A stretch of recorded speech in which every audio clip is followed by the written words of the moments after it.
Back to our channel guys. நிச்சயகணபதி. இன்னைக்கு வீடியோவில் நம்ம எதை பற்றி பார்க்க போகிறோம்னு பார்த்தீங்கன்னா, சென்னை சூப்பர் கிங்ஸ் IPL 2026 ஏன் எலிமினேட் ஆனாங்க அதை பற்றி தான் பார்க்க போகிறோம். இன்னையிலேருந்து ஒன் டே விட்டு ஒன் டே IPL டீம்ஸோட அனாலிசிஸ் தான் பார்க்க போகிறோம். ஸோ இன்றைக்கி சென்னை சூப்பர் கிங்ஸ்லேருந்து ஆரம்பிக்கலாம். ஆரம்பமே நம்ம எப்படி ஆரம்பிக்கிறோன்னா, அவங்களோட வின்ஸு 14 மேட்சஸில் 6 வின்ஸ் தான். 8 மேட்சஸ் லூஸ் பண்ணியிருக்காங்க. ஆரம்பத்தில் 3 மேட்ச் தோற்று போனாங்க. அதுக்கப்புறமா ஒரு 4வது மேட்ச்சு குட் கம்பேக் கொடுத்தாங்க. அதுக்கப்புறமா KKR நல்லா ப்ளே பண்ணி அவங்களையும் ஜெயித்தாங்க. இந்த மாதிரி போயிட்டுருக்கும்போது SRHல கையில் இருந்த மேட்சை நழுவ விட்டாங்கன்னு தாங்க சொல்லணும். கையில் இருந்த மேட்சை விட்டாங்க.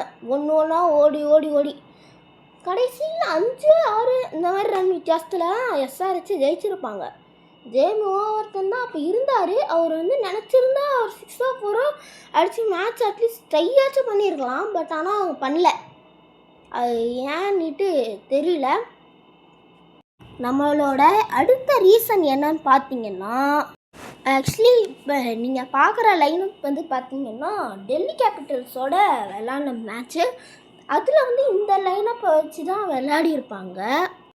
ஸோ கைஸ், இது பார்த்தீங்கன்னா CSKவோட இன்ஜுரியினால் வெளியே ரூல்ட் அவுட் ஆன பிளேயர்ஸ், இன்ஜுரியால் காயப்பட்ட பிளேயர்ஸ் அவங்க எல்லாத்தோட லிஸ்ட்டு இது.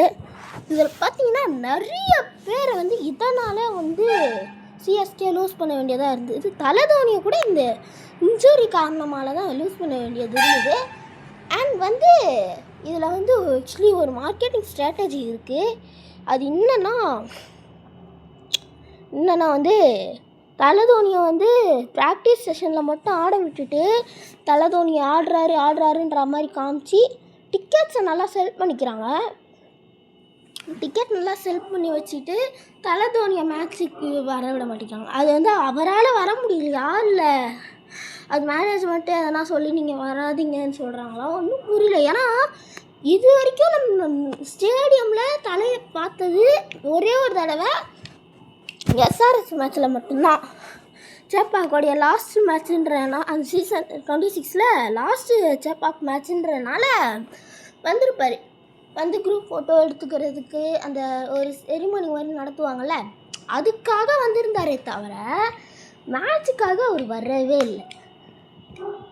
ஏன் வரலை அப்படின்றது தான் நான் தாராளமாக சொல்லுவேன். ஜேமி ஓவர்டன் இருந்த வரைக்கும் வாய்ப்பு இருந்தது. அவருக்கும் எப்போ இன்ஜுரின்னு சொல்லி அவர் UK கிளம்புனாரோ அன்றைக்கே CSK எலிமினேட்டடுன்ற அந்த சரித்திரம் எழுதியாச்சு. அதுதான் விதி. என்ன பண்ணுறது, வேறு வழி இல்லை.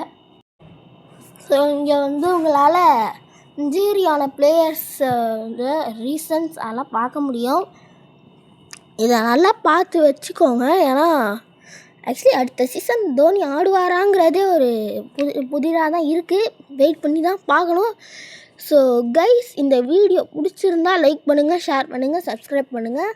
மறக்காமல் நம்ம சேனலுக்கு இந்த பெல் ஐக்கானை கிளிக் பண்ணி ஆலில் போட்டு வச்சுக்கோங்க. அப்போ தான் நான் போடக்கூடிய ஒவ்வொரு வீடியோஸும் உங்களுக்கு உடனே சேரும். பாய்.